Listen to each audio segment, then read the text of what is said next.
ইউকেতে British gas নিয়ে এবার বড় ধরনের বিতর্ক শুরু হয়েছে। অভিযোগে এসেছে গত 2018 থেকে 2023 সালের ফেব্রুয়ারি মাস পর্যন্ত মানুষের বাসায় জোর করে প্রিপেমেন্ট মিটার বসানো হয়েছে। এছাড়াও অনেক ভলনারেবল বা সমস্যায় থাকা পরিবারদের ক্ষেত্রেও একই কাজ করা হয়েছে। এছাড়াও অভিযোগ রয়েছে অনেক ডেপ্ট কালেক্টরস ওয়ারেন্ট নিয়ে মানুষের বাসায় জোর করে মিটার ইনস্টল করেছে।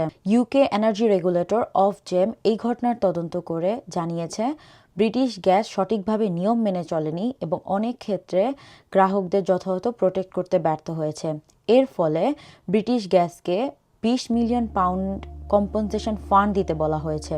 এছাড়াও অনেক ভলনারেবল গ্রাহকদের বকেয়া বিল রাইট অফ করা হবে। তার মানে সর্বমোট স্ক্যান্ডাল খরচ দাঁড়িয়েছে প্রায় 100 মিলিয়ন পাউন্ডেরও বেশি। এই ঘটনায় ইউকেতে ব্যাপক আলোচনা সৃষ্টি করেছে, কারণ অনেক মানুষ বলছেন অর্থনৈতিক সমস্যার সময় এভাবে জোর করে মানুষের বাসায় মিটার বসানোটি সত্যি অমানবিক। আপনাদের কাছেও কি তাই মনে হয়? আমাকে অবশ্যই জানাবেন। দেখা হবে নেক্সট ভিডিওতে। আল্লাহ হাফেজ।